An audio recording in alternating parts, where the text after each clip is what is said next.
Welcome to Friday's edition of Big Blue Kickoff Live here on Giants.com as well as the mobile app. He's Paul Dottino. I'm Lance Medow with you for the next 60 minutes. And BBKL is presented by Cadillac, the official luxury vehicle of the New York Football Giants. Multiple ways to interact with us here on the program. Option 1, give us a ring, 201-939-4513. Option 2, you can head to Twitter, hashtag Giants Chat, and you can also directly interact with the both of us. I'm at Lance Medow, one word, last name, Medow. He is at Giants WFAN. And as a reminder, you can find the archive of this show and our entire podcast network on the Giants mobile app, podcast platforms everywhere, and at Giants.com/podcast. So we gear up for Week 10 in the NFL. Giants visiting the Cowboys, second matchup between both of these teams after the Cowboys were victorious 40-0 in Week 1 at MetLife Stadium. Paul, let's start with what Brian Daboll spoke with reporters about earlier today, and that, of course, is the injuries. So he's ruled out cornerback Adoree Jackson and running back Deion Jackson.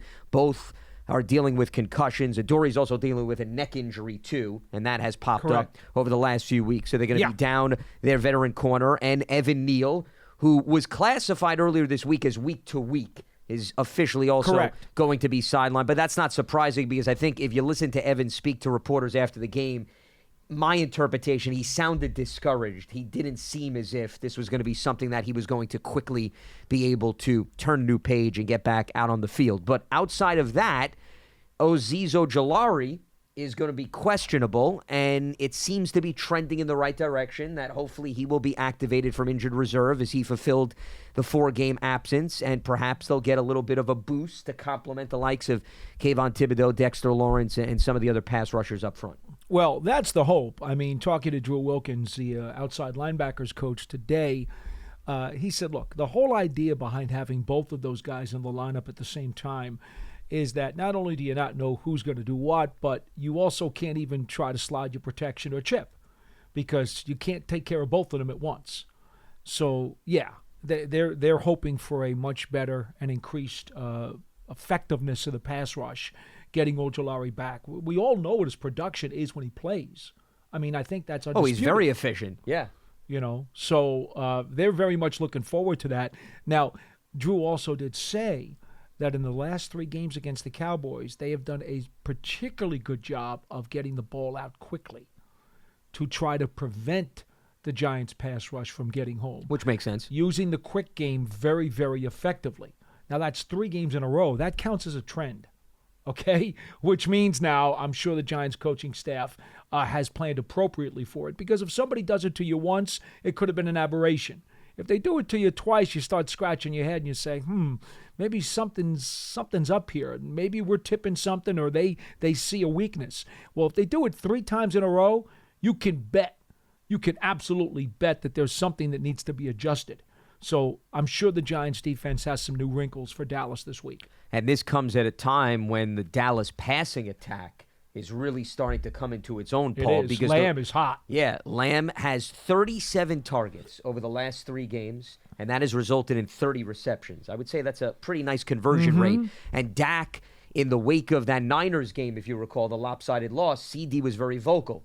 And he came out and said he wants the ball. Boy, did they ever give him the ball, and then some based on the numbers. So when you talk about getting rid of the football quickly, does that mean that perhaps there's a little bit more spread the wealth mentality as opposed to waiting for CD to get down the field in a game like this? But keep in mind, he plays a lot of snaps out of the slot. And we've talked about that, Paul, right, on previous programs. Sure.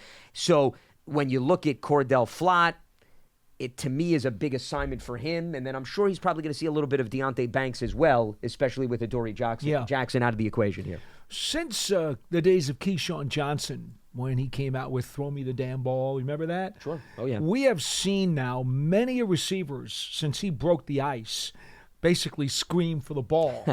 And most of them wind up getting it. Sometimes it doesn't work out that way because the guy's such a bad apple that they just decide, okay, he wants to pop off, let him shoot his mouth off, and it falls to the wind.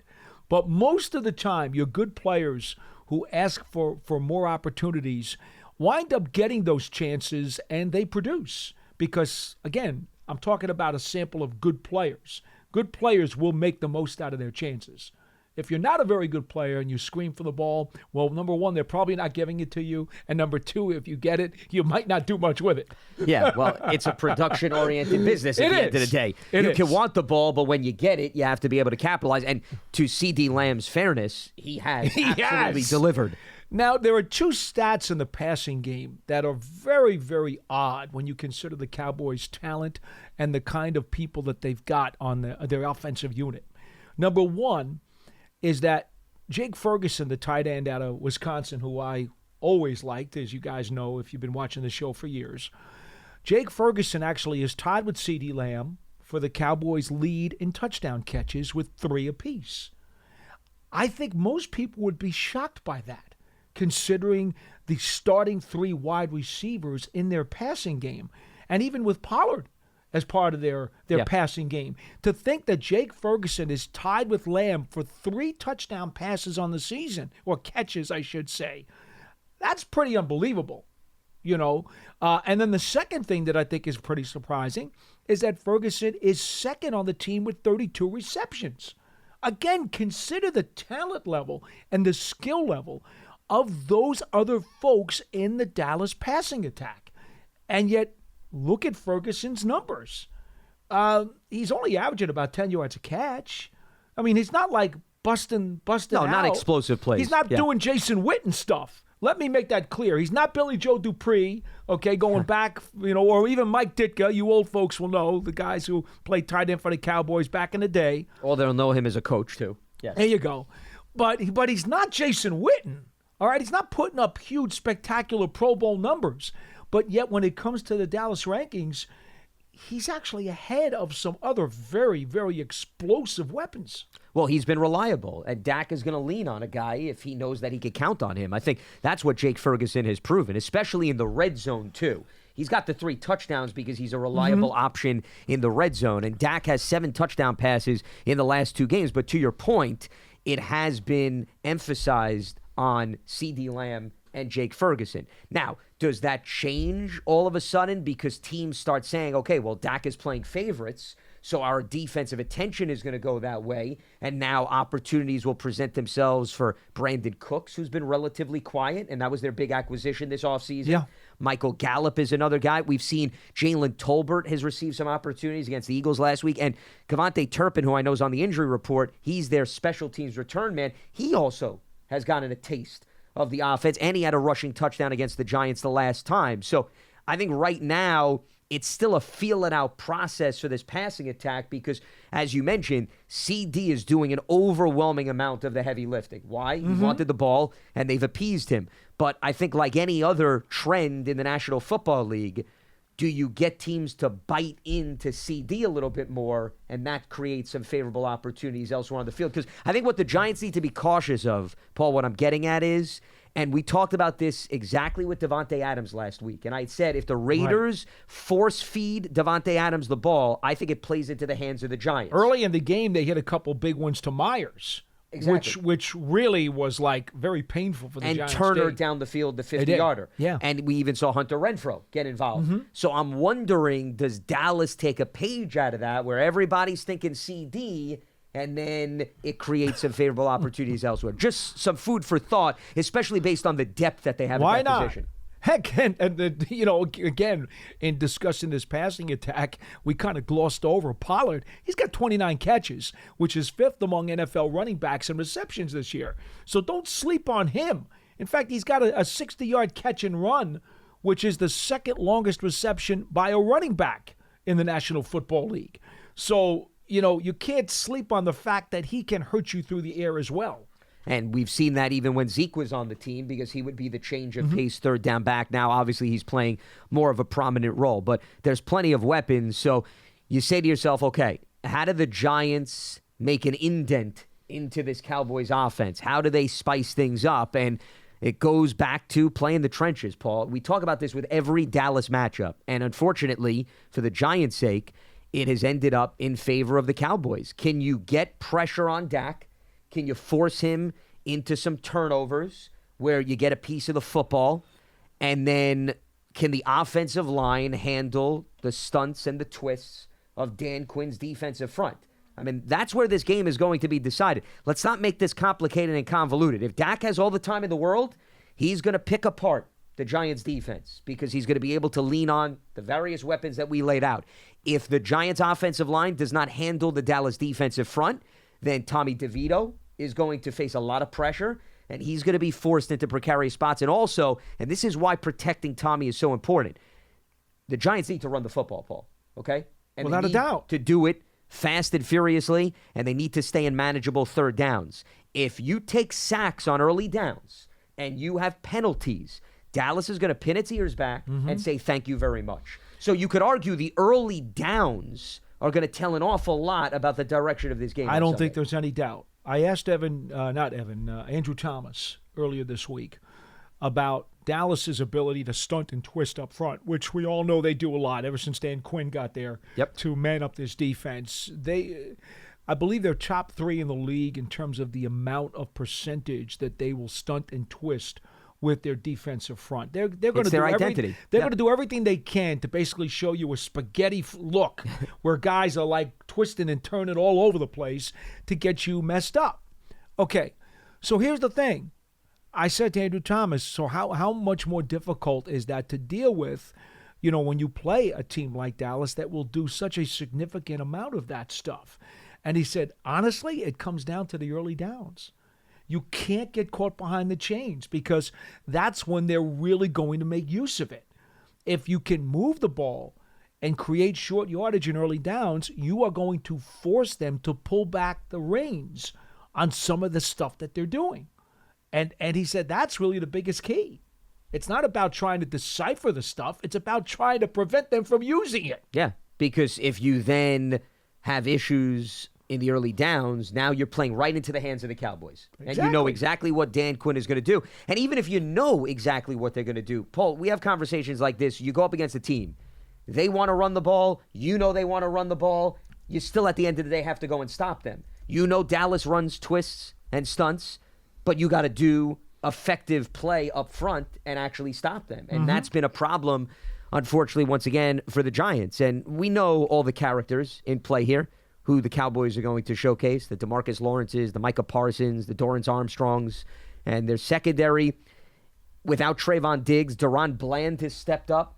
I mean, he leads the team with defensive scores. He leads the NFL. He's got 3 pick sixes on the season. He's been extremely opportunistic. And then in place of Leighton Vander Esch, it's been a bit of a youth movement at linebacker, but they've promoted a few guys on special teams. And to the Cowboys' credit, a lot of these guys have stepped up. We talked about Wanye Thomas, who blocked the field goal attempt against the Giants in Week 1, and Marquise Bell is another one of those guys who was under the radar that has been filling in at the linebacker position along with Damone Clark, their 5th-round pick in 2022. So I would argue they've had enough time since they've played the Giants last to deal with some of the movable parts, specifically Trayvon Diggs and Leighton Vander Esch, who I would say those are probably the most noticeable changes on the defensive side since both of these teams last collided. If you'll look at all the key indicators in terms of team stats for the Cowboys on defense, giving up over 105 yards a game on the ground, 15th in the NFL, which is, by the way, just middle of the pack. Yeah, that's not exactly terrible. No. That's the only one of the key indicator in terms of team stats that is not in the upper third. Okay? That's it. So do you want to call that a weakness? Do you want to call that an Achilles heel? When you're only 15th in the league, I don't know how weak that is. Well, that's why I brought up the play of the linebackers in place of Leighton Vander Esch, Paul, because if we had this conversation in years past and you would have told me the Dallas Cowboys lost Leighton Vander Esch, I would say their run defense is going to be night and day when he's on the field versus when he's off the field. You know what? To me, I know he's put up some numbers over the years, but I've always thought he was overrated. And the last 3 years, I believe, they've had him on signed 1-year contracts. They've let him go because of the durability and they brought issues. him back 1 year. Yeah. And to me, Sean Lee was the guy. But he was another one that struggled to stay healthy. When he finally retired, it was like, oh, man, finally. Because Sean Lee was a tackle machine. Vander Esch, I don't know. He piles up a lot of numbers, but I never got the sense that he was the kind of guy who could really snuff out a drive like Sean Lee could. I would give Lee the edge over Van In terms of Der Esch. effective tackles. Yeah, well, Lee was also very good in coverage, too. Yes, Let's he not forget was. about that. I don't know if Leighton Van He Der was Esch is at the same level. terrific linebacker. Yeah. But once again, the two common elements in play here was both guys struggled to stay on the field. And when you remove them from the field, it was noticeable. Yes. Whether or not they're on the same line, that could be debated. But this year in particular, they lose Van Der Esch to a neck issue. He's on IR, and the run defense hasn't fallen off a cliff, as you just laid out. Because last year, Paul, if you look at the run defensive numbers, it was the complete opposite end of the spectrum. They were one of the worst run defenses in the NFL. That was their Achilles heel, as you pointed out. But they don't have that creeping up against them this season. And that's the area that we talked about, that if you're the Giants, you still want to try to expose it. That's why going into opening day, I really felt the Giants were primed to pull an upset off them. I really did. Because, I hadn't been at training camp every day with the Cowboys to look at what they had and what they were doing, but I was basing, the prediction or the thought process that the Giants could upset them in week one off of what we saw here in July and August, which was really good. Okay, it was really good. And the fact that, Dallas probably hasn't been able to fix a whole lot of the problems they had last year because it's only week one of the regular season. So how dramatically different could they be? So, you put those two things together and you say to yourself, all right, the Giants got a pretty good chance. They're home. They could pull this upset. This is going to surprise a lot of people. The Giants are going to make a statement here. And instead, they just fell flat. They totally laid an egg in that game. There's no excuse for it. We do know that game flow and momentum is a big part of an individual Sunday, and there's no doubt that after they moved the ball effectively on that first drive and then got stalled with the blocked field goal that returned for a touchdown, it changed the whole dynamic of the game. Now, I'm not going to say that one blocked field goal, is a reason for a 40-0 rout. I won't say that. No, there were a lot of other factors. There were a lot of other factors. But that certainly seemed to knock a couple of teeth out of the Giants' mouth. It really did. That play seemed to hurt a lot more than it should have. Well, also because you lost Andrew Thomas in the process of that play, too. That's another whole story. Yeah, I mean, that contributed not just in that game, but beyond. But you look at the fact that the Cowboys, 7 sacks, 12 quarterback hits in that game, and it was spread the wealth. It was a little bit of everybody, and all of the guys up front are going to be back in the mix again on Sunday. That's why this is going to be decided based on how well the Giants' offensive line plays. And I'm not talking about to allow Tommy DeVito, Paul, to throw 40 to 50-yard bombs down the field. That's not why I'm bringing this up. I'm bringing it up, can the Giants stay out of third and forevers? Yeah. And can they actually be functional moving the ball up and down the field? That's what will be dictated based on how the Giants' offensive line handles the Cowboys' defensive front. I don't think you're going to be naive and you're not going to go in thinking, all right, we're going to throw deep bombs down the field and we're going to catch the Cowboys off guard. No. Can you remain functional? I think that is the big goal. And you wonder, now that Tommy DeVito has a full week of operating as the starter, what does that do for the offense? What does that do for the personnel? Because the last 2 weeks he came in on the fly in a game. He was serving as the backup. Now he took command of the offense this week. He worked with all the personnel. Does that help them take a step forward in terms of rhythm, communication with the offensive line? Or in the big picture of things, does it not necessarily move the needle? I don't know at this point. I don't know if it's that big of an advantage. I don't know. Because, I mean, once again, it's not as if Tommy DeVito hasn't been around the team, and it's not as if these wide receivers aren't used to dealing with a variety of quarterbacks because they've been exposed to that with respect to games. That's why it's going to come down to, okay, the Giants, they know what the Cowboys are going to bring to the table. How well do you handle it? I hate to say this, but one of Tommy DeVito's most intelligent or best plays on Sunday will be throw the ball into the first row. Because live to see another down. What he needs to make sure he does not do is take an unnecessary sack, which is going to cost you a tremendous amount of yardage and play into Dallas's hands, as you've already described. And the other thing that he must not do is take too many hits where they might be able to strip the ball and cause turnovers. Because let's not kid ourselves, all right? Turnovers against Dallas, you could have enough trouble winning this game if you're even in turnover ratio. You certainly don't want to get negative. And think about this. A sack is almost like a penalty because it's a loss of yards and it moves you behind the chains. That's a negative right? play, yeah. So the Giants right now are second in the National Football League. They've been flagged 78 times. Okay? 78 times.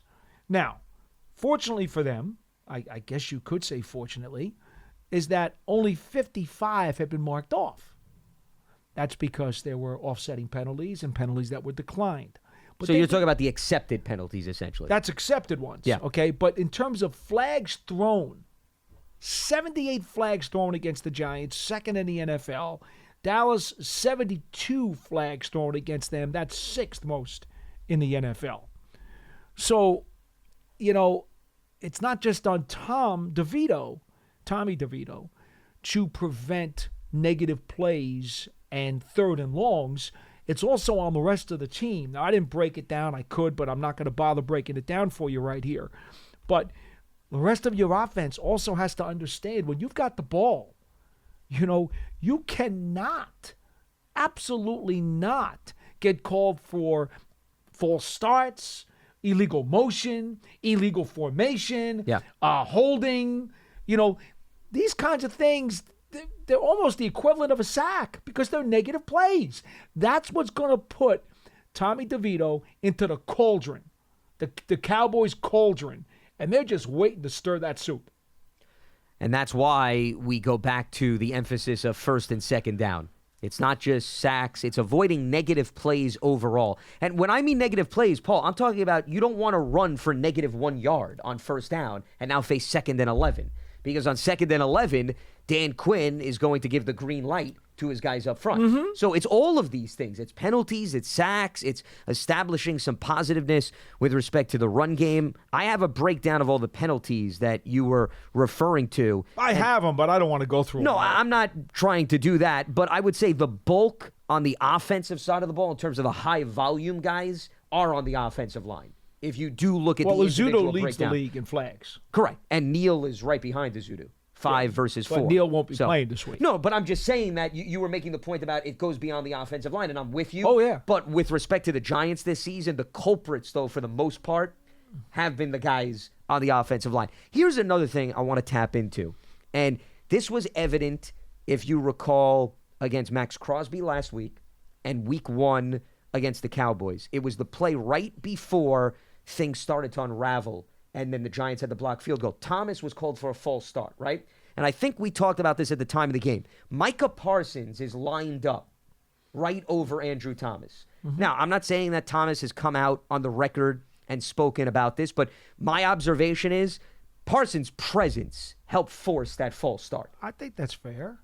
So the point is the identification of where guys on the Dallas defensive line are lined up, calm, cool, collected, communicate, and don't ruffle your own feathers and don't hit the panic button. I know, Paul, it makes sound like I'm stating the obvious, but those pre-snap issues can lead to negative plays, and we've seen them. And there was another play with Evan Neal against Max Crosby last week, and Neal also. Mm-hmm. He sensed Crosby was there. Crosby, remember, he was moving back and forth around the line. I mean, the guy was doing a whole dance. He was doing the Macarena, essentially, okay? Mm-hmm. The music was the only thing missing.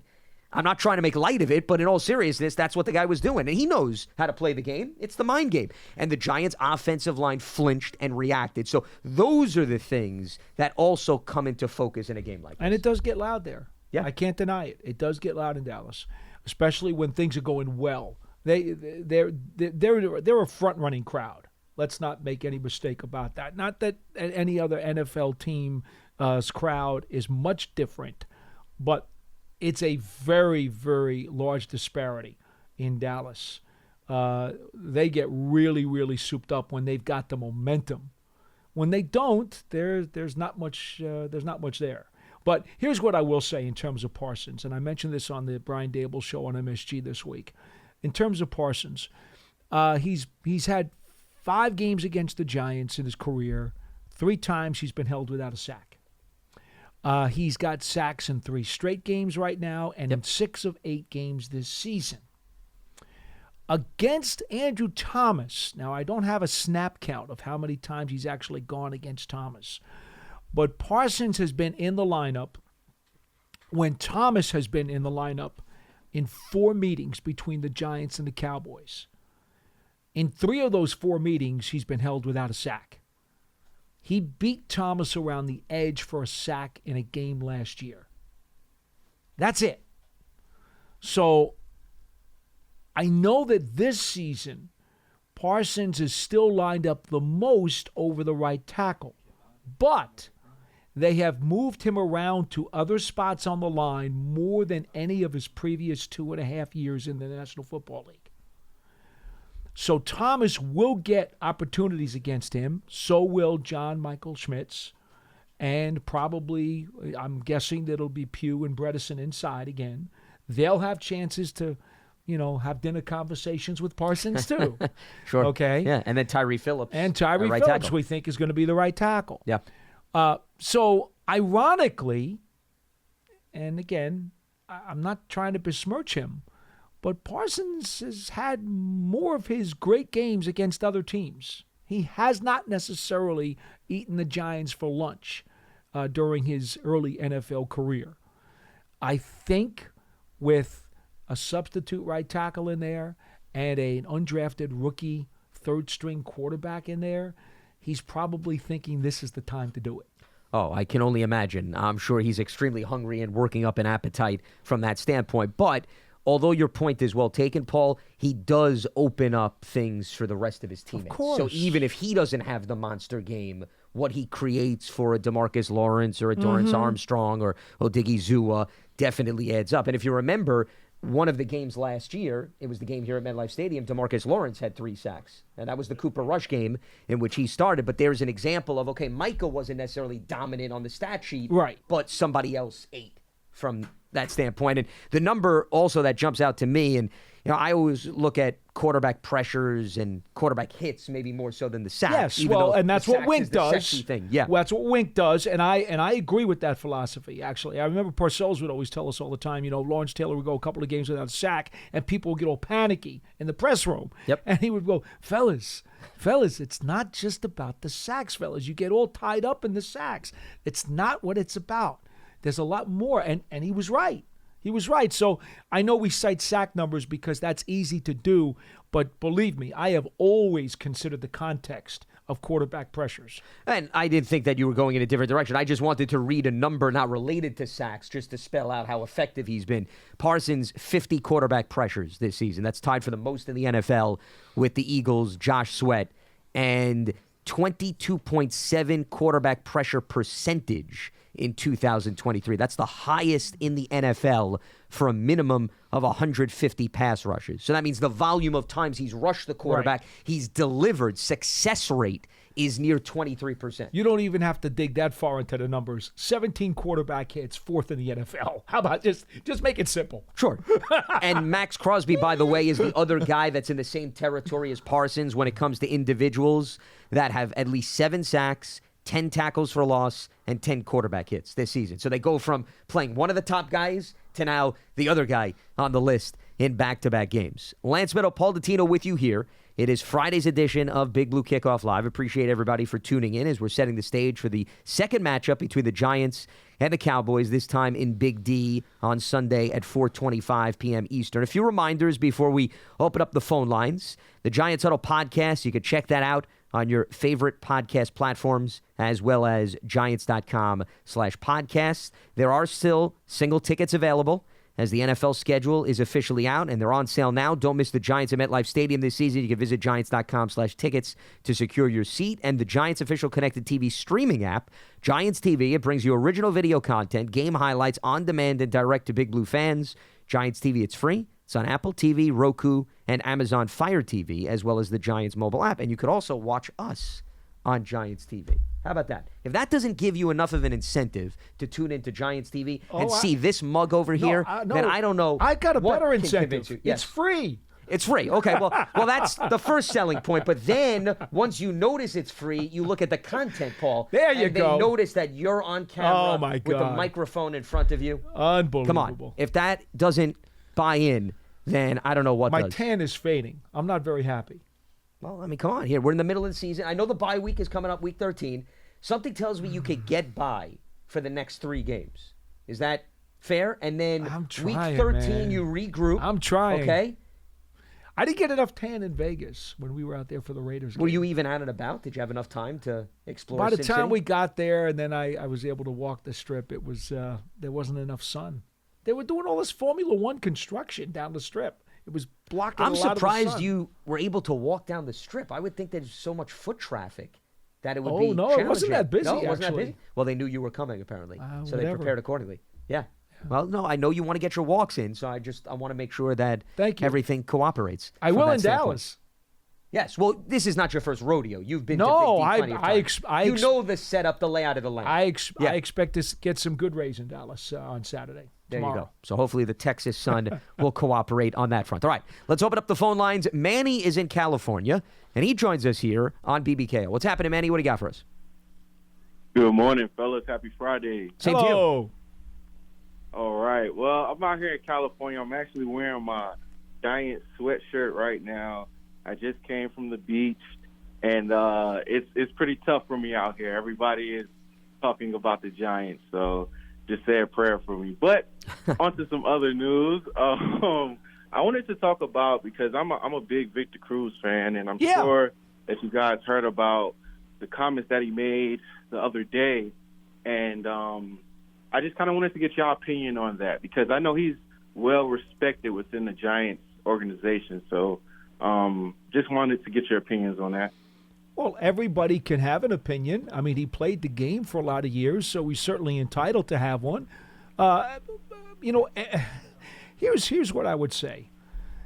There's no right answer to any of these questions right now, whether or not where you're going to draft, what position you're going to draft, who's it going to be, how will that impact. There are so many unknowns right now that, nobody's right or wrong. It's just the flavor of the ice cream that you decide you want that day. I think once we find out where the Giants will draft, the slot they'll draft is really what I'm talking about, and then you see who's in front of them. And as you get closer and closer to the draft, obviously you got free agency before that as well, and you know what their cap situation is. You need to find out what Daniel Jones's medical situation is going to be. Remember, he's still got that swollen knee. He hasn't been scheduled for surgery yet on the torn ACL. These are all things that in time we will get more answers to, which will then allow you to process and maybe make a more concrete or more logical decision that might have some teeth to it. But right now, anybody who wants to flash out any opinion at all about what should happen to this club is certainly welcome to do so. I'm not going to sit here and tell you he's right or wrong. He's welcome to have that opinion. See, Manny, based on what Paul's saying, I think any analysis of the quarterback position, you need more context, you need more intel before you can see what potential options are. Yeah, and if you don't know where you're drafting, and to Paul's point, you don't know also who's ahead of you, because, we were fielding phone calls earlier in the week when we were on Monday's show, Paul, when we were recapping, and there was somebody speculating about, well, it doesn't matter where they draft, they'll just move up. Well, no, it matters who's ahead of you. It does matter. Because if those teams want quarterbacks, who's to say that they're all of a sudden saying, sure, we'll switch spots with you, and you could take our spot and grab whoever you want. So it does matter who the draft order lays out and who is in the vicinity of the team that you pull for and so forth. So without that intel, it's hard to say what the potential options could be if the Giants do want to go down that road. No, for sure, I get that. I just know Victor Cruz, is an ex-player, former Super Bowl champion, so he knows how players are. He knows how they're, usually focused on the season. So I just thought I wanted to get your opinion on that. But I have one more. Do I have time for one more? Sure, yeah, real quick. What else you got? For sure. I wanted to see, because, the offense hasn't been gelling. I think we all agree with that.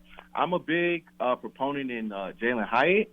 So I was wondering what you guys think we can do to get him more involved, and I'll take the rest off the air. Thank you. All right. Well, appreciate the phone call, Manny.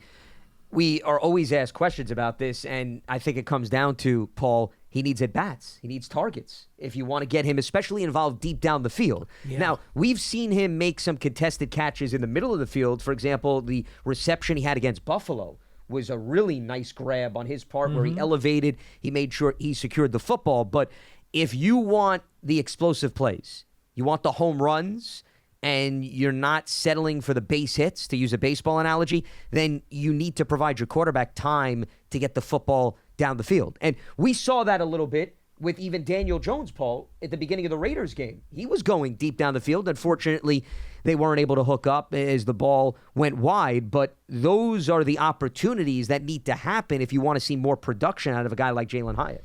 Well, in 3 of the last 4 games, he's played a minimum of 59% of the snaps. In fact, 2 of those games against Buffalo and Washington, he was up over 70%. So he's getting more playing time over the course of the last month. Now, I do caution you, the Raiders had a safety coming over on his post pattern route the other day in Las Vegas. And Tommy DeVito's throw was a bit underthrown, and it wound up getting intercepted. So, understand that there are going to be times when, if you force feed him like they did on that play, well, if the execution isn't up to par, he may not have an opportunity to truly grab the ball. He is a bit wiry still. He's not, he gained some weight since Tennessee, and I talked about that being a concern when he came out of college, that he's going to have to get a little thicker, a little more muscular, a little bigger and stronger to play against some of these defensive backs in the National Football League. At this point, as talented as he is, and I don't mean this to besmirch him, he's a rookie right now. He still will have to gain some more muscle mass and increase that as he becomes more of an NFL player. But right now, I think it's hard for him to wrestle a ball away from somebody, a 50-50 ball, as we say, unless he's able to literally outpoint the guy for the ball. I don't see him necessarily being able to outfight someone for a ball because he's more wiry than a lot of NFL defensive backs are. Now, in the next year or two, as he matures, I'm sure he will be better at that. Fighting for a ball that's going to be in the box per se. But at this point in his career, I think he's got to grow into it. And that's why there's risk reward every time you do throw him the ball deep down the field because of maybe the limitations that you had mentioned. And I also think that as he grows into his own frame, then the Giants could also have him run different routes to then present some shorter opportunities, Paul. Because, right, if you prove that you could fight for the ball, then I think they'll have you run routes that doesn't necessarily always have to rely on you just running past your defender because you have trust that if there's more traffic in the area, right, that the wide receiver can make the play. I'm not saying that they don't trust him to this degree, but I think that they have more experienced wide receivers on the roster who they will put in the position where there's more traffic and they'll have Hyatt clear things out and try to win the battles deep down the field. But who's to say that that will not change as he grows and matures and gets more used to, obviously, the speed and the physicality of the NFL. Let's head back to the phone lines. We check in with Lawrence in Florida here on BBKO. What's happening, Lawrence? What do you got for us? Oh, hi. Thanks for having me. Sure. Those Cowboys always been a thorn on my side. Ever since they drafted Michael Irvin right after Eric Moore, then they got going back to the 90s. Parsons right after they traded down. And then when you watch the games over in Jerry's world, everybody's always staring up. Look like a bunch of World War I airplane spotters. So let me get this straight now. Tony Dorsett and Randy White and Roger Staubach, those guys didn't bother you? It only started when Michael Irvin got drafted? Because let me tell you something, man. Drew Pearson was a pain in the butt, too, for many years. Well, he's a Florida guy, so remember, Irvin played at Miami. Maybe it has something to do with that. So, okay. Yeah. No, but they all were. It's just that the Giants could have got him. Then when they traded, they took Randy White when the Giants got Craig Morton. Yes, that was the pick. The pick in the Craig Morton deal was used to draft Randy White. That is correct. But anyway, I don't think the Giants. I remember 1980 when Warner Wolf, he was the top sports guy and reporter in New York on the TV, and he predicted if you thought the Giants could beat the Cowboys, you believe in the Tooth Fairy.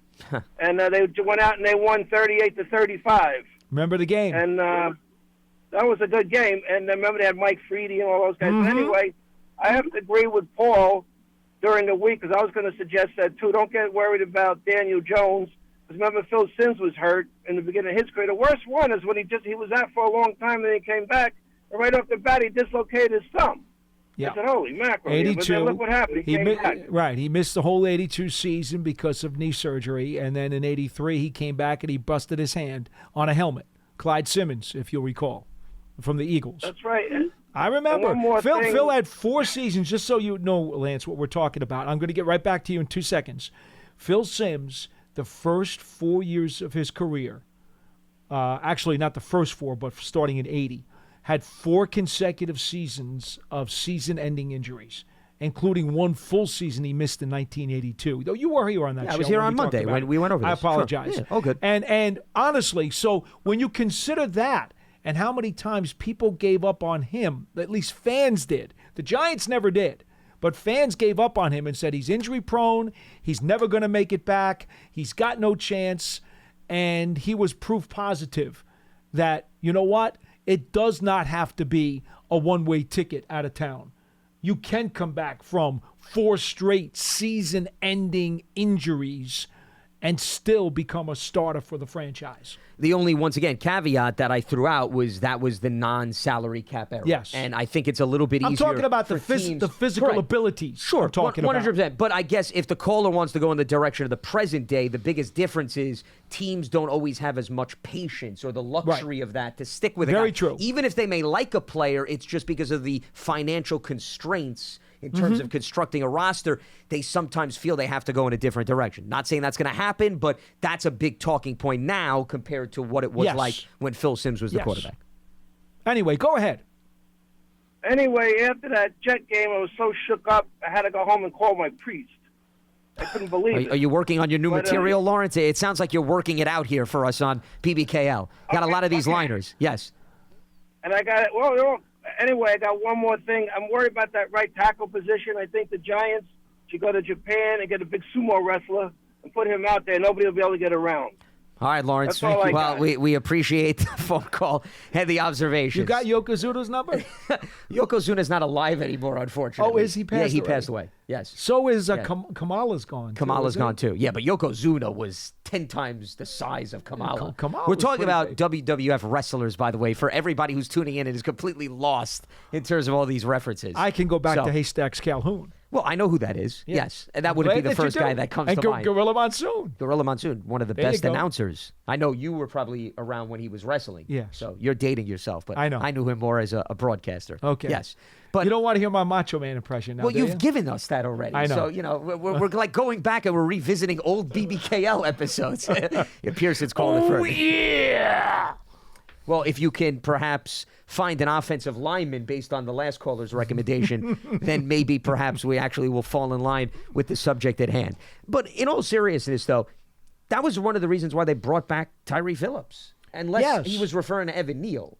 But, I mean, Tyree Phillips is going to be in play this week, in all likelihood at right tackle. Yeah, And a reliable option who a lot of people called in on this program, remember, and were upset when the Giants didn't retain his services, Right. and he wound up going to the Eagles practice squad. Yeah, exactly. I mean, look, Tyree Phillips,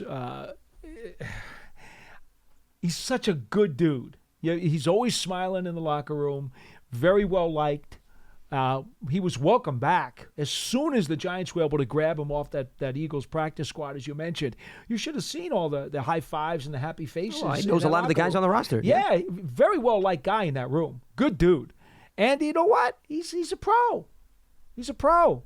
I mean, there are going to be people, certain, I'm sure Micah Parsons has some moves that he's going to try to put on him, and he'll probably beat him a few times during the game. Whether or not it leads to a sack remains to be seen. I mean, Tyree Phillips, he's not Anthony Munoz or anything out there. I'm not trying to say that he is. We're really making the references Well, today. I'm not trying to say that he's a Hall of Fame No, I tackle. don't think anybody But he's was a going there, competent player. He's a competent player. Munoz, by the way, Hall of Fame Bengals offensive line. Yes. I'm not assuming everybody knows who we're talking about. That's why. Well, when we talk about guys like that, they're kind of everlasting, aren't they? They should be, but that's to you. If there's somebody who's... Isn't he the NFL's all-time 100? He is, but are you going to tell me if there's a teenager out there watching this program that the first thing that comes to mind when you mention the name Anthony Munoz is... He might be the best tackle who's ever played the game. I agree with you, but you're talking to an audience that is familiar with that player. That's what I'm trying to explain to you. I'm with you. You don't have to sell me on Anthony Munoz. Gary Zimmerman? Once again, another guy you don't have to sell me on. No, well, but guys that are not necessarily, I would say, household names to the new generation. Okay. That's all I'm saying. You know how the generation. I understand. You've been around for multiple generations. Yes. Paul, okay. There are some people that have been around for a few generations. Well, I didn't throw out Rosie Brown, who, by the way, is also right up there with Munoz as one of the greatest tackles of all time. Absolutely. So now you're bringing it back to the Giants' wheelhouse. I see. You we forced went from outside the league to now inside. You forced me to I didn't force you to do anything. I don't know who Munoz is. See? There you go. So, Pearson, thank you for weighing in and selling my point. I know Rosie Brown, obviously. There you go. There you go. All right, so that's all right, he knows. Here's why he knows Rosie Brown, because I guarantee he probably worked on a feature that had to do with Rosie Brown, and he's shaking his head. That's why he knows Rosie Brown. I'll make both of you happy. Jumbo Elliott. I don't know if Pearson knows Jumbo Elliott. Sure he does. You know Jumbo Elliott, Pearson? I know the name. Is that name? I know the name. All right, he knows the name. I think it's because we've brought him up in conversation. All right, see? We've brought him up in conversation. I'm telling you, Paul, these assumptions here, dangerous territory. Okay. Look him up if you don't know who Jumbo Elliott is. I guarantee you they got Google out listening to you and your dissertations on old school football players. Between the wrestling and the football, you give somebody a lifetime worth of Google material. He was one of Parcells' favorite guys. Absolutely. I am not disputing. He's a legend. The accomplishments of the player. I am just saying that he is Jumbo. The newer generation, I don't think, is familiar with a lot of these players. Okay. That's all. Okay. And I'm going to leave it at that. But returning to the present day, to a bunch of players that everybody can relate to and know and so forth. The task at hand here is for Tommy DeVito in his first start to try to solve a very tough, balanced Dallas Cowboys team. And, the other thing is, I'm sure the emotions are running sky high for Tommy DeVito in this game. And that's the other thing that we didn't necessarily talk about. No, just the opportunity that has presented himself as a result of, unfortunately, the two guys ahead of him on the depth chart getting hurt. And I know he spoke about this a little bit earlier in the week, Paul, but you wonder, do the emotions get the better of an individual like that in this spot? And does he have to navigate that, especially given you were talking about AT&T Stadium? It's humongous. You got the big screen up there. Do you have to sort of have a pep talk with yourself prior to the start of this game, if you're Tommy DeVito? I don't want to speak for him, but here's my suspicion. I think it's better that the game's on the road. That's fair. Played here at Don Bosco in Ramsey, New Jersey, in Bergen County. In his backyard. Okay. Yep. Grew up down in South Jersey, but played high school ball here at Don Bosco Prep, one of the high school powers, not just in the state, but in the region. I think if this first ever start in the NFL was here in his backyard, he probably would have a harder time controlling his emotions. No, I think that's a very fair point. I didn't necessarily think about it through that lens, though. I'd be curious to know how many people from the family and friends are actually coming to Dallas to watch it play. I would say it's probably got to be a lot of people that are going to head down there. I haven't asked him. I'm sure there are quite a few, but there'd be more if the game was here. Without a doubt, yeah, because not everybody's hopping on a plane and has the luxury to do that. So that could very well help him, and the fact that he doesn't have requests coming left and right from individuals in the community. Not a bad situation to be in if you're going to make your first career start, to do it on the road away from the New Jersey area. I think so. I mean, I think one of the things that the Giants coaches have expressed to us, Shea Tierney, the quarterback's coach, as well as Mike Kafka, the OC, and Brian Daboll, the head coach, all three of them have said that Tommy has actually done a very good job of maintaining his composure, preparing correctly, showing leadership, of not necessarily panicking. Now, I will say this. In watching his regular season snaps, you obviously if you went back and looked at the Raiders game, he has shown a proclivity to hold the ball too long. And I understand that, because usually when you get a young quarterback, there are one of two things they're going to do. Either they're going to panic and throw the ball in harm's way much too often and be inaccurate with it, which obviously leads to turnovers, or they're going to be so inhibited by those negatives that they will hold the ball too long and wind up taking unnecessary hits, unnecessary sacks, and, as a result, not pulling the trigger, not zipping it in where, there was an opening, but it was only there for about 3/4 of a second, and you could have hit that guy, but you didn't. And now it's too late because the pressure's caving in on you. Right now, Tommy is in that category. I saw it against the Raiders. He was in the hold the ball too long category. And if you do that against Dallas, you're going to pay the price. It will be very painful. That's why it goes without saying decisiveness is key for any quarterback, but the quick, spontaneous decisions are really scrutinized in a game against the Dallas Cowboys. This is the first time he admitted this, and Brian Daboll said he's absolutely right. This is the first time he's worked with the ones. So, like the other day in Las Vegas, he threw a completed pass to Darius Slayton. 34 yards. It was the first pass he had thrown to Slayton since he got on the property. I mean, remember, undrafted rookie free agent, practice squad, third string. Yeah.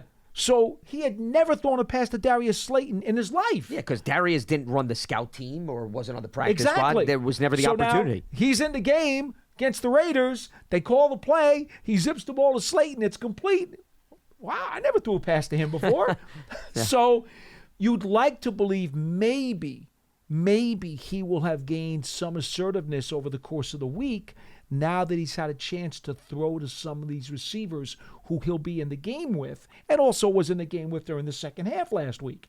So that might help him overcome some of the inhibitions of releasing the ball at the proper time. And I do think that will help because I think by working with the ones during the week, it's not so much chemistry, it's the tendencies and the way that wide receivers go about their route. Yeah. That, to me, is what Tommy really has to digest and understand. Okay, Darius, this is how he likes to run his route. This is the depth of the pattern. And Wan'Dale Robinson, when he goes for a shorter route, I can't put as much mustard on the throw because if I do that, it could deflect off his fingertips and lead to a takeaway. Those nuances of the game, that's where I think it benefits him the most, to have extra work at the ones that he did not, unfortunately, have the luxury to do in the first two games. This will not be a night and day difference. You don't miraculously develop that chemistry in 1 week. Yeah. Let me make that very clear. But anything will help. This is why quarterbacks often will go off on their own during the offseason and ask their receivers to come along, and they'll throw at them for a week. Because these are the types of nuances we're talking about. Eli talked about it all the time, that he knew just from a nod of the head or a body motion, he knew what Toomer and Burris were going to do. They knew. The winning touchdown pass in the Super Bowl against the Patriots in Arizona. You know how that happened? They break the huddle. Eli, as he's surveying the defense, he goes over and he just takes a look, and Burris sees, and they both see that Hobbs is single covering Burris on the boundary. And Burris just gives him a little nod of the head. They knew exactly what they were doing, okay? That's where the ball's going. Because they had that kind of communication and chemistry, which takes a lot of time to develop. You're not going to find that in a week, but that's where you want to get to. So it does make a difference. This is not just something they're plucking out of thin air and saying, well, Tommy hasn't worked with the ones. That's an impediment. It is an impediment. We're not just saying it. It does make a difference. Because it also helps the game slow down for him if you have trust in where your personnel is going to be.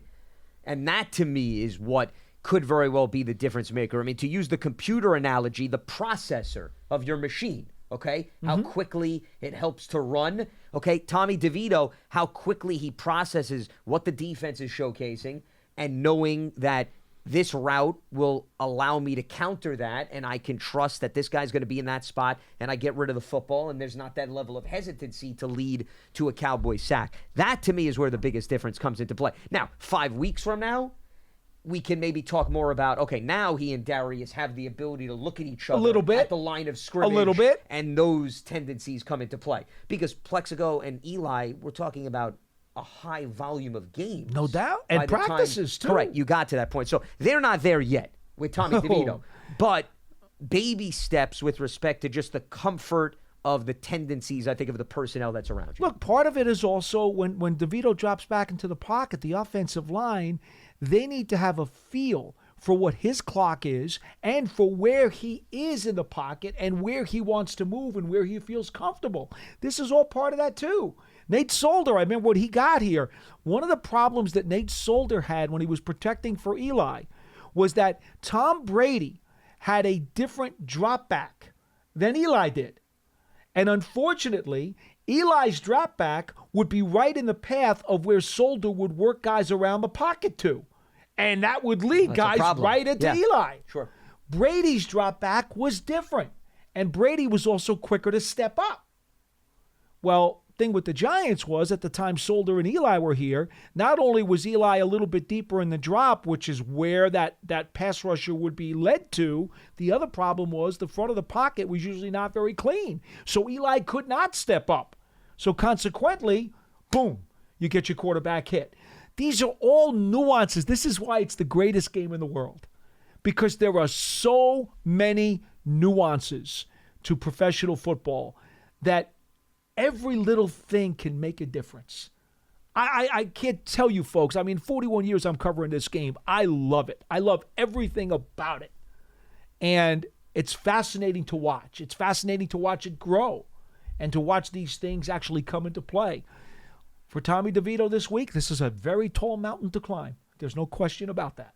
It reminds me, actually, what you were talking about, if you recall, when the Giants were playing the Jets a few weeks ago, and they went down to the third-string center, who had never snapped with Zach Wilson, and what happened on the very first play with Zach Wilson?